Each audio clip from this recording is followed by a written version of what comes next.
이번 시간에 살펴볼 내용은 제34회 FAT 2급 기출문제 문항 중에서 2번 문항인 거래자료 입력 문항을 살펴보도록 하겠습니다. 이번 문항인 거래자료 입력부터는 거래 증빙이 제시가 됩니다. 이 거래 증빙이 제시가 되면 여러분들이 거래 증빙을 이해를 해서 프로그램에 답을 입력을 해 주셔야 되겠습니다. 여기서 거래 증빙이라고 하면 적격 증빙이 될 수도 있고요. 일반 영수증이나 어음, 그리고 통장, 거래 명세서, 출장비 명세서, 그리고 보험료, 전기요금, 사대보험 영수증 등이 출제가 되고 있습니다. 그래서 여러분들이 꼭 기억을 해 두셔야 될 사항은 이 네 가지를 꼭 기억을 해 두셔야 돼요. 후에도 이제 설명을 드리겠지만 요거는 계속 설명을 드려도 그 부족함이 없는 그런 가장 중요한 부분이 되겠습니다. 그래서 첫 번째는 채권, 채무, 예적금 거래인데요.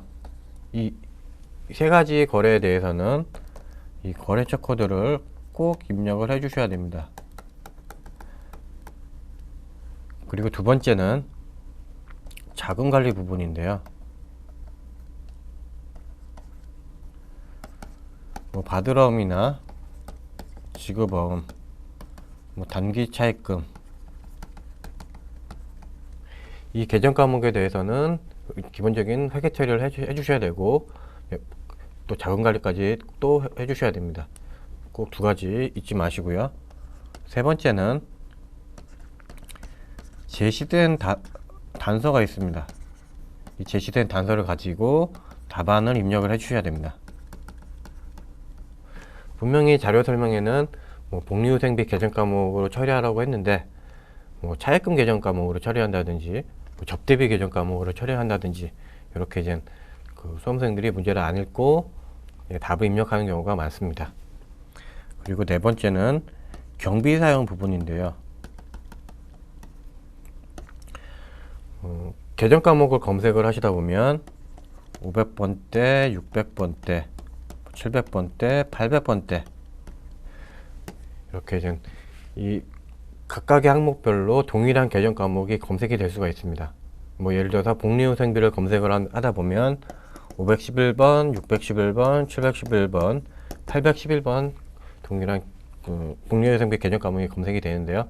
여러분들이 혼동을 해서 511번을 입력하든지 611번을 입력하는 그렇게 이제 잘못 처리하는 경우가 많습니다. 이 경비는 그 업종별로 또는 사무실에서 사용한 경비인지 아니면 공장에서 사용한 경비인지 영업 부서에서 사용한 경비인지 아니면 제조 부서에서 사용한 경비인지 요거를 구분해서 각각 입력을 하도록 되어 있습니다. 그래서 이제 FAT 2급에서는 500번도 아니고 600번도 아니고 700번도 아닙니다. 무조건 800번대 경비를 이용을 해서 답을 입력을 해 주셔야 됩니다. 요 네 가지는 가장 중요하기 때문에 여러분들이 꼭 숙지하시고 문제풀이에 임해 주셔야 되겠습니다. 거래자료 입력 출제 문항인데요. FAT 2급에서 가장 많은 배점이 걸려있는 문항입니다. 그래서 첫 번째 적격 증빙 이해인데요. 간이라고 되어 있는데 이 간이는 이제 영수증으로 바뀌었습니다. 그래서 영수증, 그리고 신용카드, 현금 영수증, 보험료, 자동차세, 전기요금 영수증 등이 제시가 됩니다.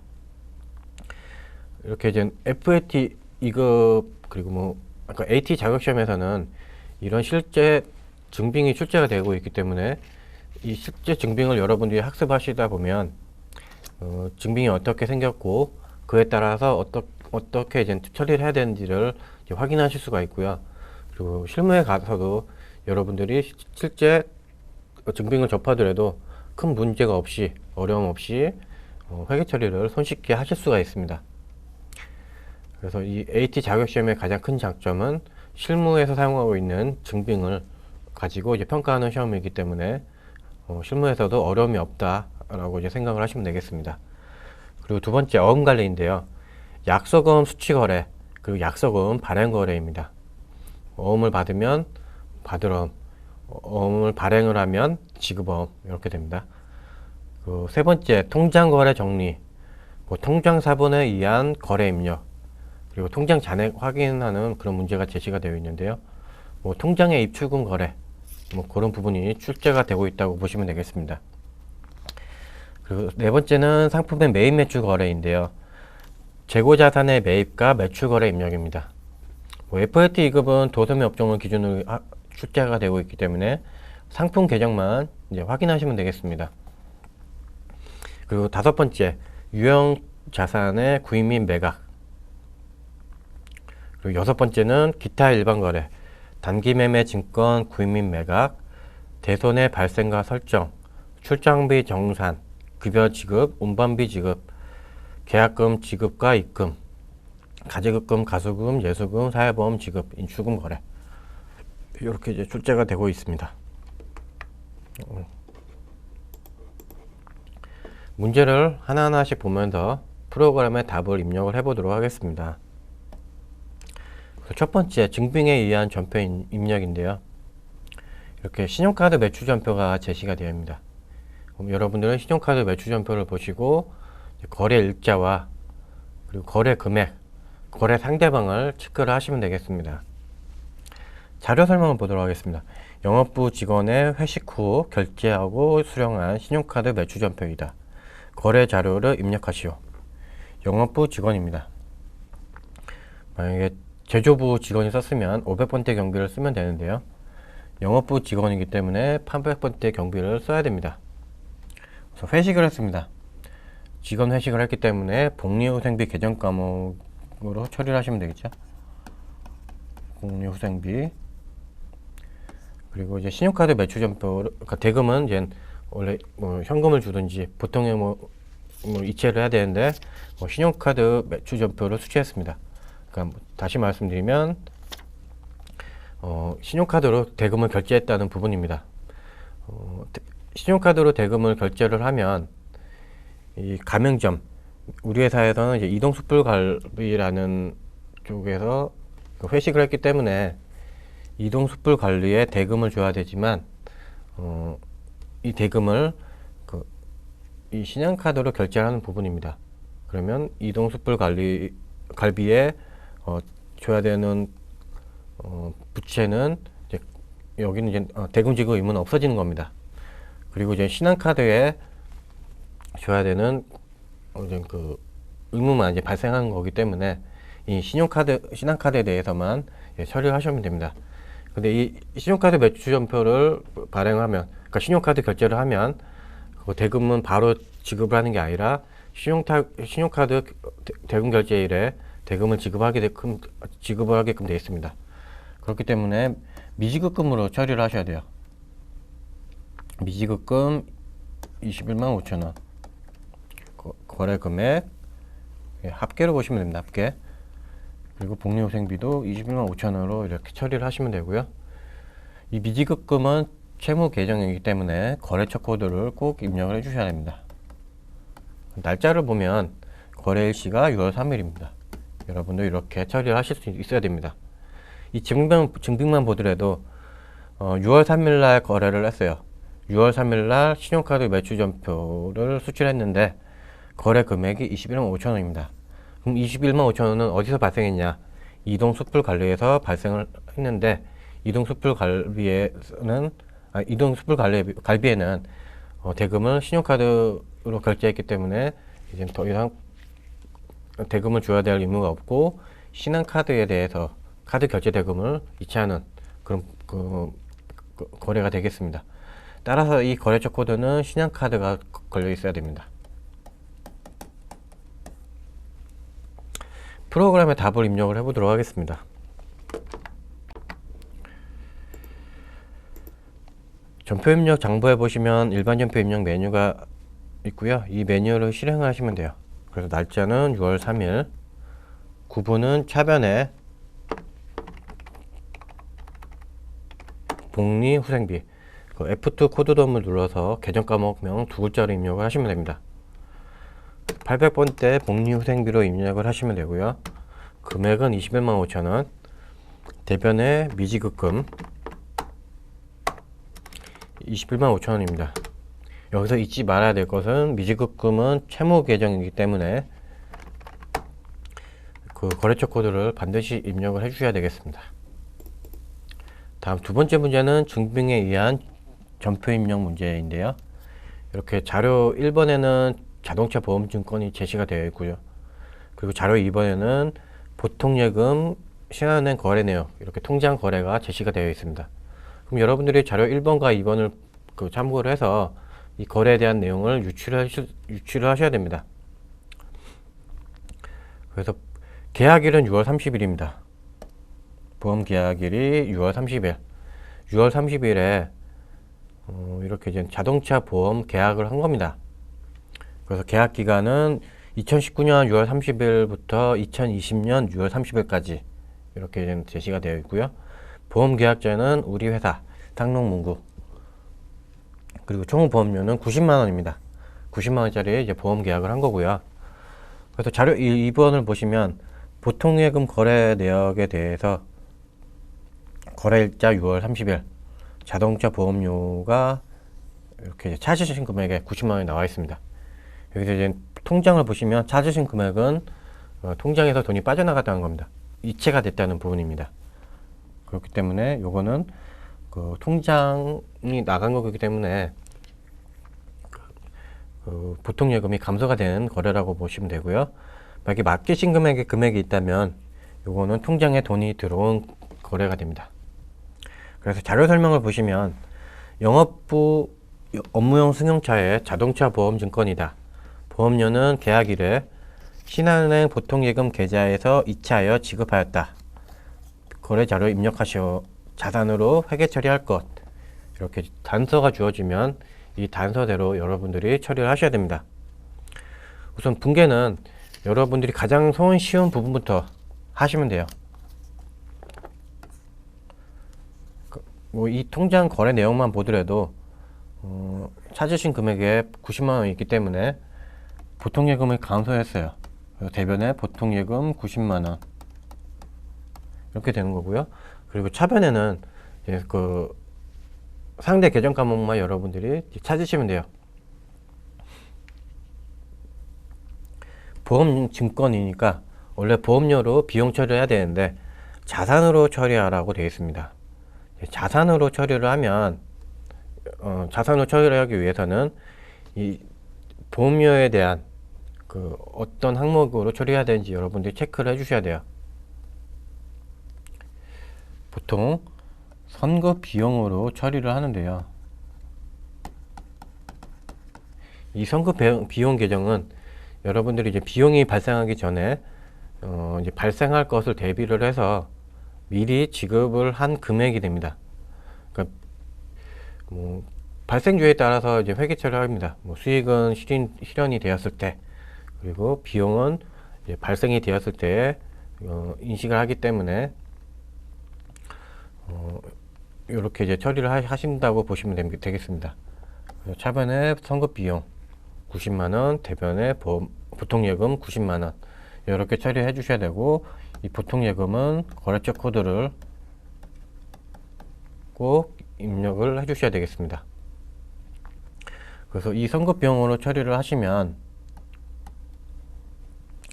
당해 그 계약 기간까지는 결산 시점에 그 선거 비용과 상계하는 처리, 즉 그 보험료에 대해서는 당해 비용에 대해서는 보험료로 비용 처리를 해 주셔야 되고, 그리고 내년도에 넘어가는 부분에 대해서는 선거 비용으로 처리를 해 주셔야 되겠습니다.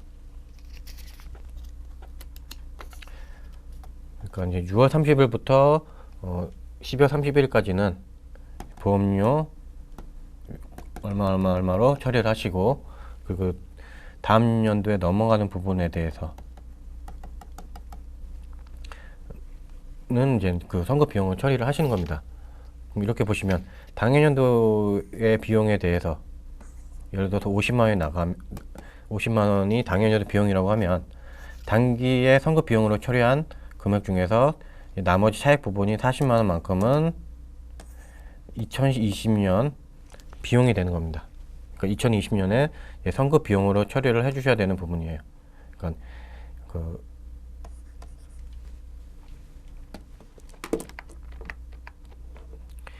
전표 입력 날짜는 6월 30일입니다. 차변의 선급 비용 133번이고요. 여기서 여러분들이 검색을 하실 때 선급으로 검색을 하시면 선급금이 가장 먼저 나오기 때문에 선급금으로 잘못 입력하시는 경우가 많습니다. 꼭 계정 과목 명의 앞에가 동일하면 꼭 잊지 마시고 이 계정 과목이 맞는지 체크하신 다음에 입력하시면 되겠습니다. 금액은 90만원, 대변에는 보통예금, 거래처는 신한은행, 금액은 90만원입니다. 이렇게 2번 문제에 대해서 살펴보았고요. 다음 3번 문제입니다. 증빙에 의한 전표 입력, 이렇게 영수증에 제시가 되어 있는데요. 이렇게 이제 엔진 교체, 이렇게 이제 그 거래 내역이 제시가 되어 있고요. 거래 날짜는 2019년 7월 5일입니다. 그럼 여러분들은 거래 일자가 7월 5일이라는 것을 이렇게 유치를 하실 수가 있어야 되고요. 그에 따라서 이제 회계 처리를 해주셔야 됩니다. 관리부 업무용 승용차의 엔진 고장으로 인해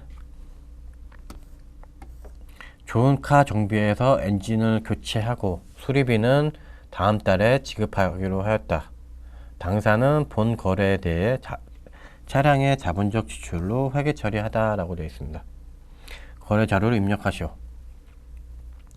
우선 유무형 자산에 대해서 자본적 지출과 수익적 지출을 여러분들이 체크를 해 주셔야 돼요.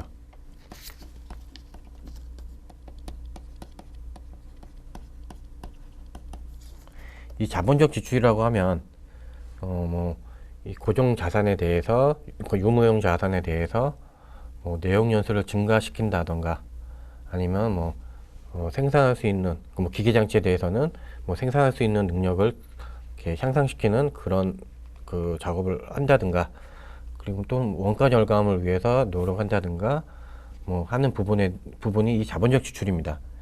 이 자본적 지출은 보통 그 건물, 예를 들어서 이제 건물에는 엘리베이터가 없습니다. 근데 이 건물에 엘리베이터를 설치를 한다든가, 또는 건물에 옥상을 개조를 해서 한 층을 더 올린다든가, 증축하는 경우, 또는 리모델링을 한다든가, 이런 부분을 자본적 지출이라고 합니다. 근데 그 건물에 대해서 창문을 교체한다든가 하는 부분은 이제 그 수익적 지출로 처리를 합니다. 그러니까 이렇게 이 자본적 지출은 그 유무형 자산에 대해서 취득가액에 가산해 주는 겁니다. 취득가액 고정자산 계정 과목으로 처리를 하시면 되고요. 수익적 지출은 단기의 비용으로 처리를 하는 겁니다.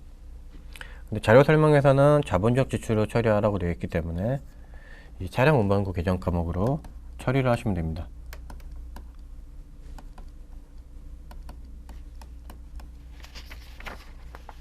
차량 운반구 금액이 420만원. 그리고 이제 대변에는 이제 상대 계정 과목을 입력하시면 됩니다. 다음 달에 지급을 하니까 그 외상거래입니다. 근데 이거는 이제 상거래가 아니기 때문에 미지급금 계정 과목으로 처리를 하시면 됩니다.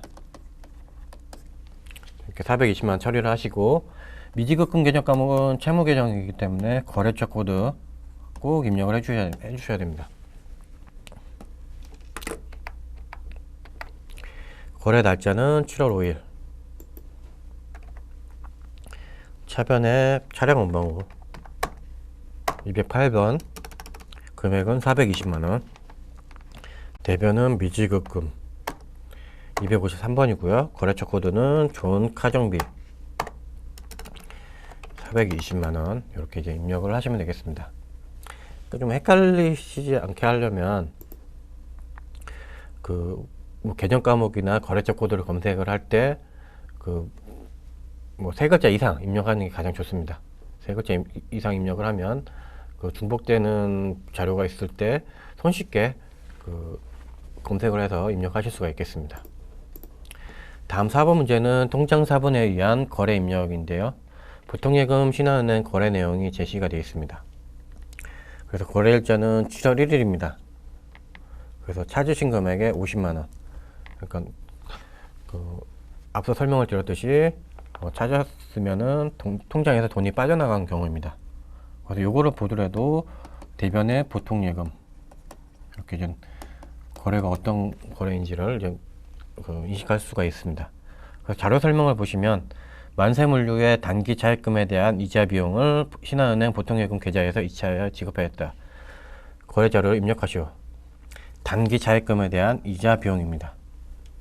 그러니까 단기 차입금을 상환한 게 아니라 그러니까 차입을 하면서 이자를 지급해야 되는데 그 이자만 지급한 거기 때문에 차변의 이자 비용 50만원 이렇게 처리하는 겁니다. 여러분들이 단기 차입금만 보고 여기다가 단기 차입금으로 이렇게 처리를 하면 틀린 답이 됩니다. 오답 처리가 되기 때문에 꼭 문제를 끝까지 읽어 보셔야 돼요. 그리고 보통예금은 거래처 코드 꼭 입력을 해 주셔야 됩니다. 거래 날짜는 7월 11일. 차변에 이자 비용 931번. 금액은 50만원. 대변에 보통예금 거래처는 신한은행 50만원 이렇게 이제 입력을 하시면 되겠습니다.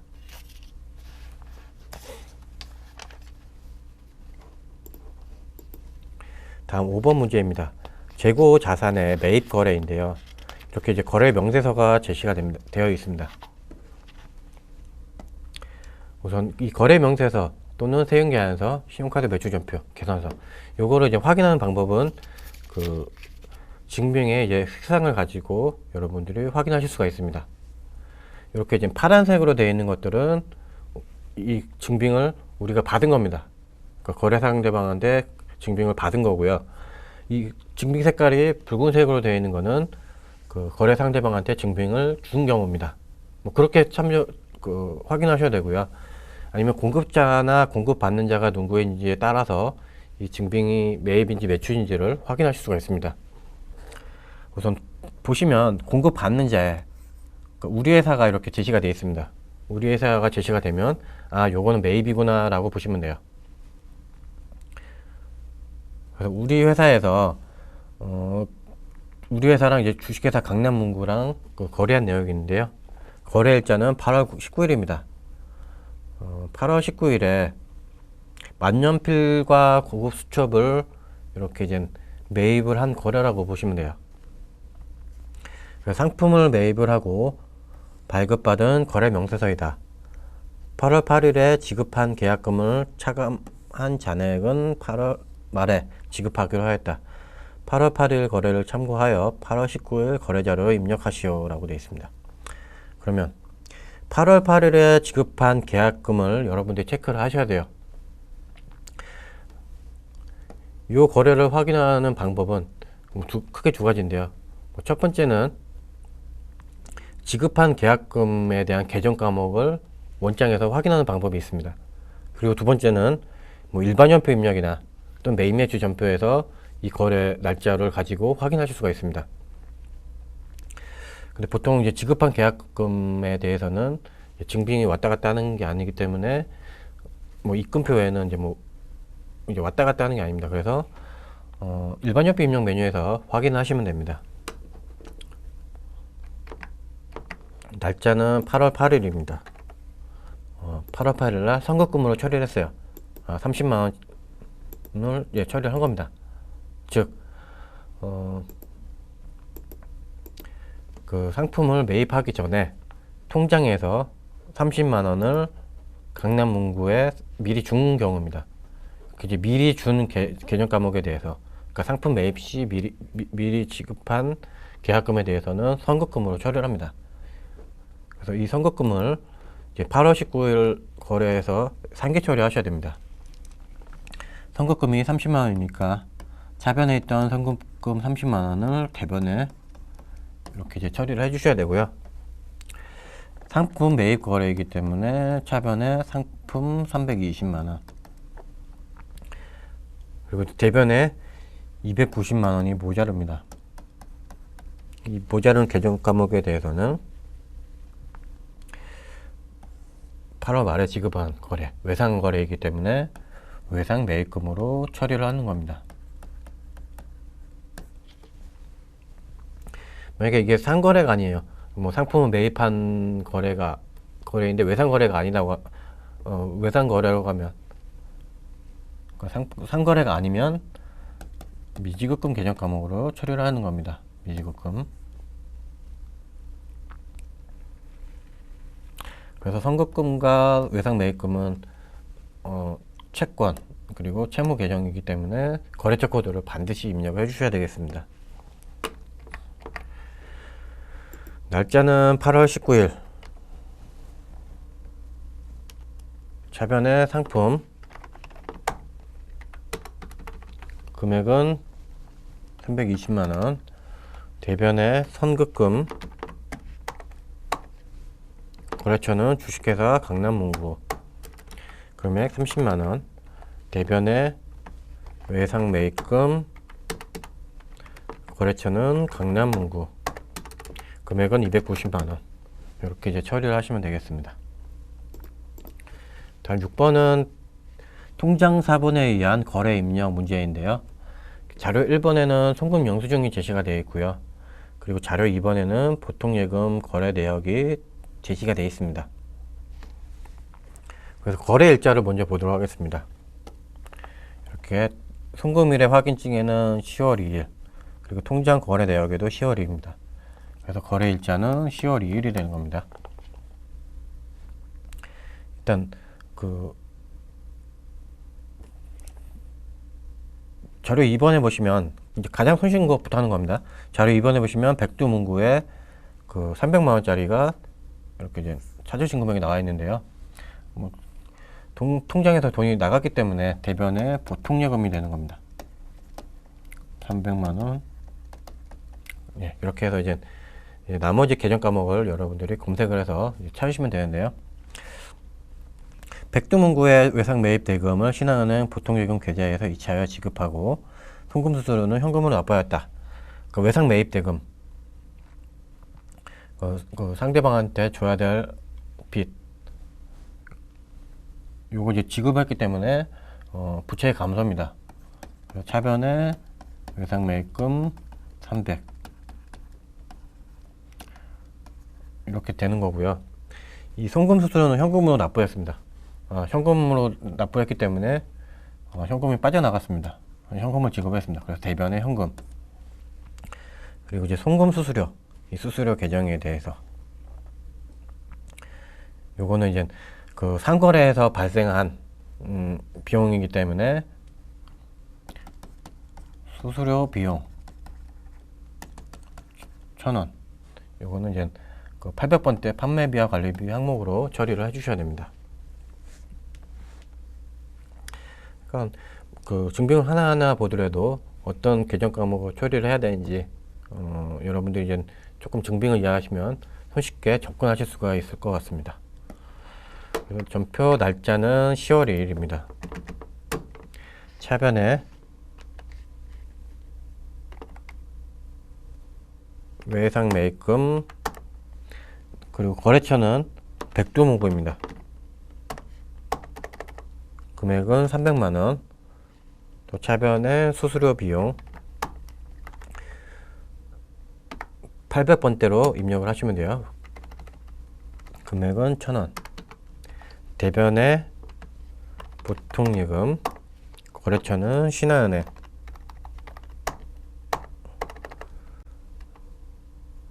(300만원) 대변의 현금 1,000원. 이렇게 해서 통장 사본에 의한 거래 자료 문제에 대해서 이렇게 살펴보았고요. 다음 7번 문제는 기타 일반 거래인데요.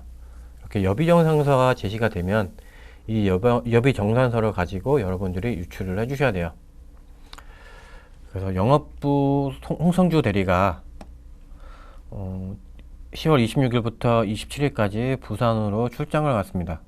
출장 목적은 거래업체 면담 및 거래 조건을 확인하기 위해서 갔는데요. 그래서 출장비에서 지급받은 금액이 30만 원입니다. 그러니까 미리 지급을 받은 것 같습니다. 근데 실제는 20만 원 썼고 사용하지 않는 10만 원은 이제 회사에 반납을 한 것 같습니다.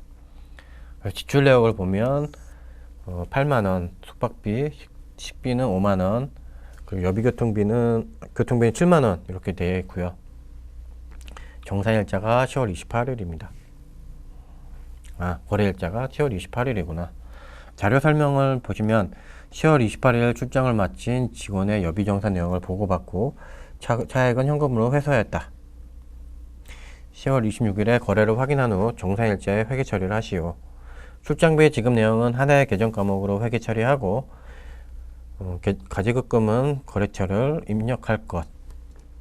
이렇게 이제 주어진 단서가 제시가 되어 주어진 단서가 제시가 되면 그에 따라서 여러분들은 단서에 맞는 계정 과목을 찾으신 다음에 처리를 하시면 되겠습니다. 10월 26일에 거래를 확인하랍니다.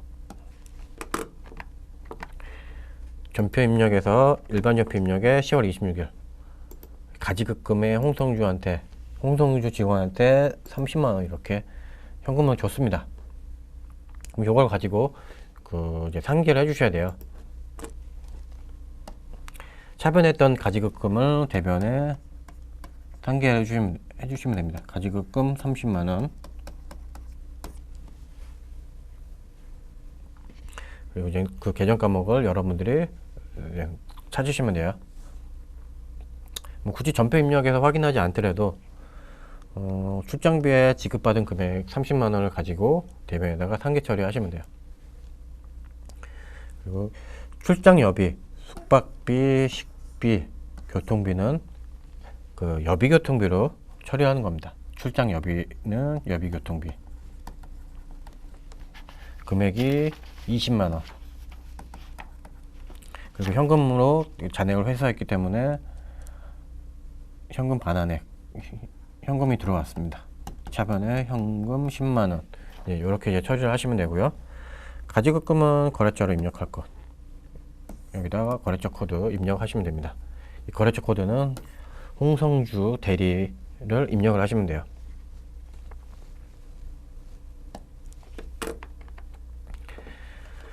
날짜는 10월 28일. 차변에 가지급금 거래처는 이제 홍성주. 금액은 가지급금 대변입니다. 대변에 가지급금 홍성주 금액 30만 원, 차변에 여비교통비 800번대로 입력을 하시면 되고요. 금액은 20만 원, 차변에 현금 10만 원 이렇게 이제 입력을 하시면 됩니다. 다음 8번 문제는 기타 일반 거래 입금표가 지시가 되어 있습니다. 그래서 작성일자는 11월 20일입니다. 거래일자가 11월 20일이구나. 그리고 공급 대가는 30만 원. 그러니까 공급자가 상농문구 우리 회사입니다. 우리 회사이기 때문에 우리 회사에 돈이 들어왔구나 라고 보시면 됩니다. 뭐 이렇게 보시면 되죠. 그러니까 공급자 예를 들어서 뭐 매출하면 뭐 상품이 나갔잖아요. 그거에 대한 대금을 입금을 받았다는 그런 거래라고 보시면 되겠습니다. 10월 20일 거래처인 3일 상사로부터 상품 매출에 대한 계약금을 현금으로 받고 발급한 입금표이다. 거래 자료를 입력하시오. 그러니까 현금으로 받았으니까 차변의 현금 30만 원. 그리고 대변에는 계약금에 대한 처리만 해주시면 돼요. 이 계약금을 뭘로 처리해야 되는지 여러분이 이제 처리를 확인하셔야 되는데 상품 매출입니다. 그러니까 상품을 매출하기 전에 미리 받은 거기 때문에 선수금으로 처리를 하는 겁니다. 그러니까 먼저 받은 금액이다. 그러니까 한자로 쓰면 이제 먼저 받은 금액이 되는 거고요. 이게 먼저 지급한 금액이라고 하면 줄급자를 써서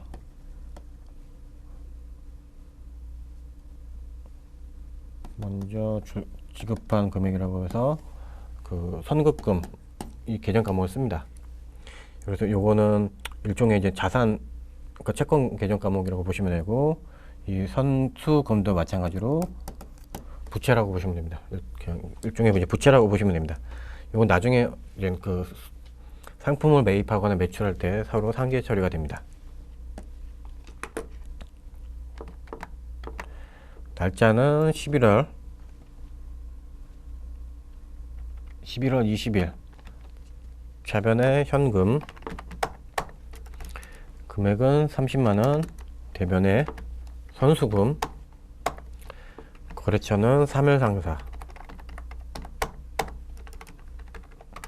30만원. 이렇게 이제 처리를 하시면 되겠습니다. 다음 9번 문제는 기타 일반 거래. 2019년 11월 급여 지급 대장이 제시가 되어 있는데요. 이와 함께 보통 예금 거래 내역도 제시가 되어 있습니다. 우선 그 거래일자가 11월 30일이네요. 하나하나 보고 어떻게 계정 과목 찾는지 이거부터 한번 확인해 보도록 하겠습니다. 우선 통장을 보면 찾으신 금액에 445만 6천원이 이렇게 나와 있습니다. 통장에서 돈이 빠져나갔으니까 대변의 보통예금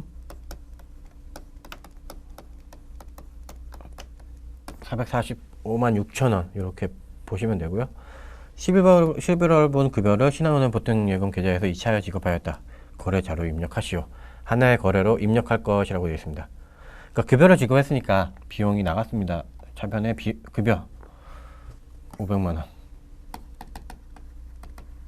요거 이제 직원별로 각각 처리하는 게 아니라 합산해서 처리하는 겁니다. 그리고 나머지 대변에 얼마의 금액이 모자릅니다. 금액을 계산하면 54만 4천원인데요. 요거는 이제 공제액입니다. 공제액 합계.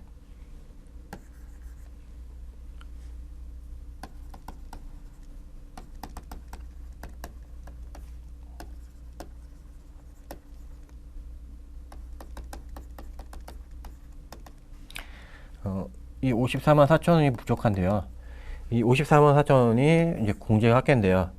그러니까 급여를 지급하기 전에 그 직원들한테 뭐 건강보험료나 국민연금, 고용보험, 그리고 또 장기요양보험, 그리고 이제 소득세, 그리고 지방소득세를 미리 뗍니다. 미리 떼는 그 부분을 예수금으로 회사에서 처리합니다. 그래서 요건 나중에 그 다음 달 이제 뭐 원천세 신고를 할 때 그 요걸 이제 납부를 하게끔 되어 있습니다. 그리고 이 예수금은 뭐 소득세와 지방소득세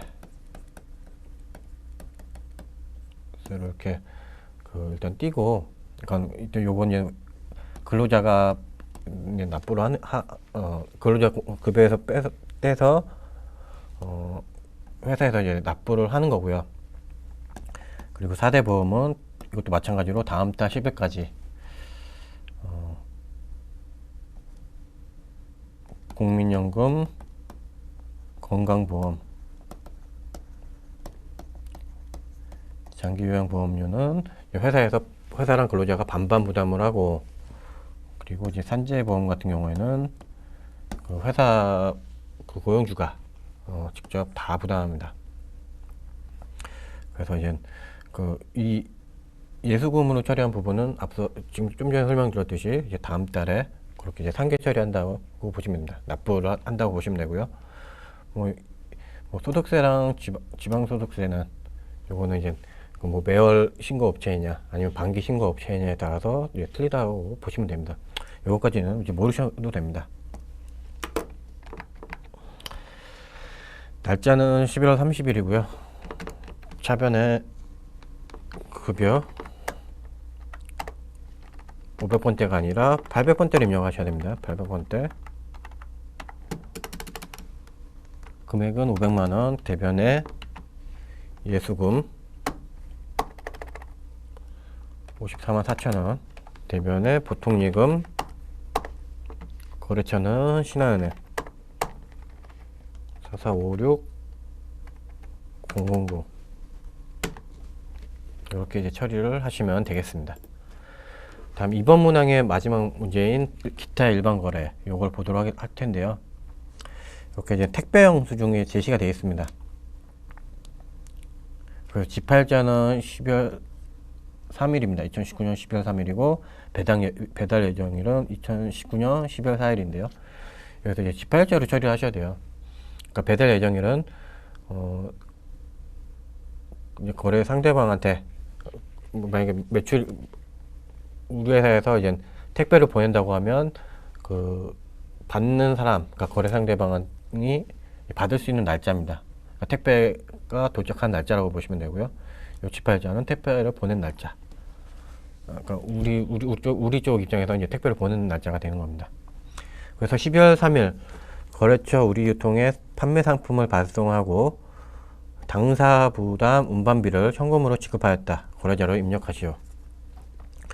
우선 그 금액이 25,000원이니까요. 현금으로 나갔습니다. 대변에 현금 25,000원. 차변에 이제 어떤 계정 과목을 처리할지 여러분들이 체크를 해주셔야 되는데요. 그 택배 영수증은 그러니까 택배를 보낸다든가 하면 운반비로 처리를 합니다. 운반비 25,000원.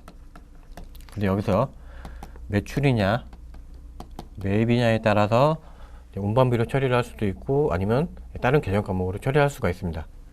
그래서 이제 매출할 때 운임은 이렇게 운반비로 처리를 하는데요. 이제 매입할 때 들어가는 운임은 그 재고자의 치도원가에 포함을 해야 되기 때문에 상품 계정 과목으로 처리해 주셔야 됩니다. 근데 문제에서는 이제 매출이기 때문에 이 운반비로 처리를 하시면 되겠습니다. 날짜는 12월 3일. 차변에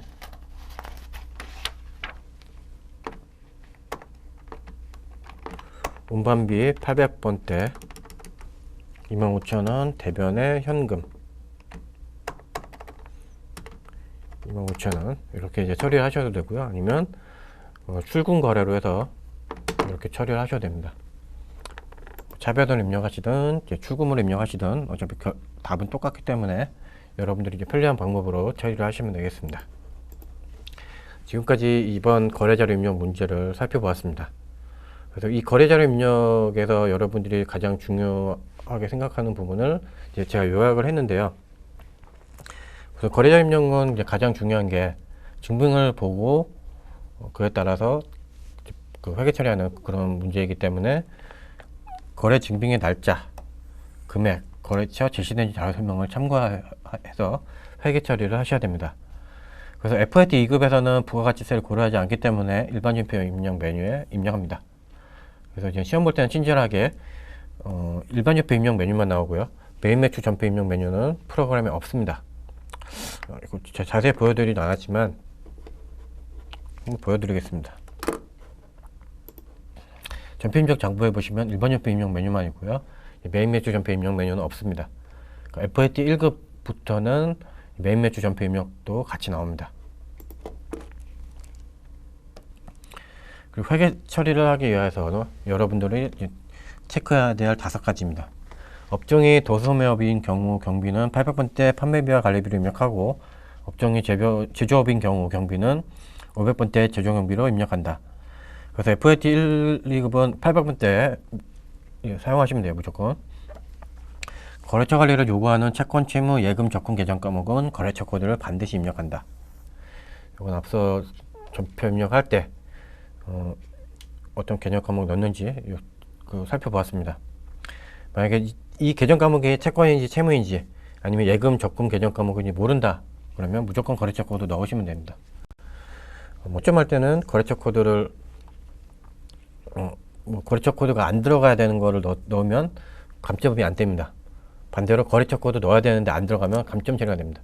그러니까 틀린 답안으로 처리가 되기 때문에 그 계정 과목에 대해서 어떤 계정 과목은 거래처 코드를 넣는지 모른다고 하면 무조건 넣는 게 가장 현실적인 방법이 되겠습니다. 적요는 생략이 가능하지만 타계정 대체 거래의 적요는 반드시 입력한다. 접대비와 복리후생비, 차량 유지비와 차량 운반구, 선급금과 선수금을 구분해서 회계 처리합니다. 접대비는 우리 직원, 우리 직원이 아닌 거, 예를 들어서 거래 상대방한테 식사를 했든지 아니면 금품을 제공했든지 이런 부분이 되고요. 차량 유지비와 차량 운반구, 앞서 살펴보았듯이 수익적 지출로 처리를 하냐 아니면 자본적 지출로 처리를 하냐, 이렇게 이제 보시면 되겠습니다. 이런 고정자산이 아니라고 하면 수선비나 또는 해당되는 그 고정자산 개정 과목이 될 수가 있습니다. 그리고 선급금과 선수금, 상품 매입을 할 때 미리 돈을 지급을 했냐 아니면 상품 매출할 때 돈을 미리 받았냐, 요거에 따라서 선급금과 선수금 개정 과목을 구분해서 처리를 하시면 되고요. 자금관리 개정 과목은 자금관리를 입력합니다. 이번 회차에서는 다행히도 바드럼이나 지급엄 요 개정 과목에 대한 그 문제가 제시가 안 돼서 살펴보지 못했습니다. 참고적으로 보시면 바드럼과 지급엄 개정 과목의 자금관리 방법인데요. 우선 바드럼을 수출을 하면 거래자료 입력을 하고 그 바드럼 개정 과목에 대해서 자금관리를 입력합니다. 그래서 자금관리하는 방법은 바드럼 개정 과목에 마우스 커서를 위치한 다음에 단축키 F3 또는 기능 모음의 자금관리를 클릭을 합니다. 이렇게 나오면 바드럼 관리에는 바드럼 개정 과목 관리 하단에 어음 정보 입력할 수 있는 부분이 나옵니다. 여기서 하나라도 누락이 되면 안 되기 때문에 꼭 정확하게 입력을 해 주셔야 되고요. 바드럼 현황을 조회한다고 되어 있는데 이건 굳이 조회하지 않더라도 여러분이 전표 입력할 때 바드럼 관리를 하시면은 자동으로 데이터가 반영이 되니까 참고적으로 이제 보시면 될 것 같습니다. 그리고 이제 어음을 반제합니다. 바드럼이 감소가 되면 바드럼 개정 과목에 마우스 커서 위치하고 단축키 F3 또는 기능 모음의 자금 관리를 클릭합니다. 어음 거래 유형을 선택한 다음에 코드 어음으로 어음을 불러옵니다. 바드럼 현황에서는 이렇게 이제 데이터를 조회하시면 돼요. 그래서 이 자금 관리하기 위해서는 무조건 F3이나 또는 자금 관리 버튼을 이용해서 한다고 보시면 됩니다. 그리고 이제 지급어음을 보도록 하겠습니다. 우선 지급어음을 발행하기 위해서는 어음 등록을 합니다. 어음책 등록을 해요. 이 어음책 등록을 해요. 그러니까 그 당좌 계약이 체결된 은행에서 어음책을 받아오면 그걸 이제 어음책에다가 등록을 하는 겁니다. 예를 들어 1번부터 10번까지 그 어음책을 받아왔으면 여러분들 어음을 발행할 때는 그 번호 내에서 그 어음을 발행하게끔 되어 있습니다. 그래서 어음을 발행을 하면 가장 중요한 게 이제 거래자료 입력을 하고 지급어음 개정 과목에서 단축키 F3이나 기능 모음의 자금 관리를 클릭을 합니다. 그래서 그 어음 번호를 코드 어음으로 불러오면 되고요. 만기를 수정합니다. 그리고 어음을 반제할 때 지급어음이 감소가 될 때는 지급어음 개정 과목에서 마우스 커서 위치하고 단축키 F3 또는 기능 모음의 자금 관리를 클릭합니다. 그래서 어음 번호를 적용을 하시면 될 것 같습니다. 그러니까 이 지급어음은 바드럼과 동일하게 개정 과목에서 F3이나 자금 관리를 클릭하는데 일단 앞단에서 어음을 발행할 때 어음책 등록을 해 주셔야 된다는 거. 그러니까 프로그램에서는 어음 등록을 해 주시는 겁니다. 이 작업이 한 단계 더 들어간다는 것 참조해 주시면 되겠습니다. 이번 시간에는 거래자료 입력 문항을 살펴보았고요. 다음 시간에는 그 3번 문항인 전표 수정 문항을 살펴보도록 하겠습니다.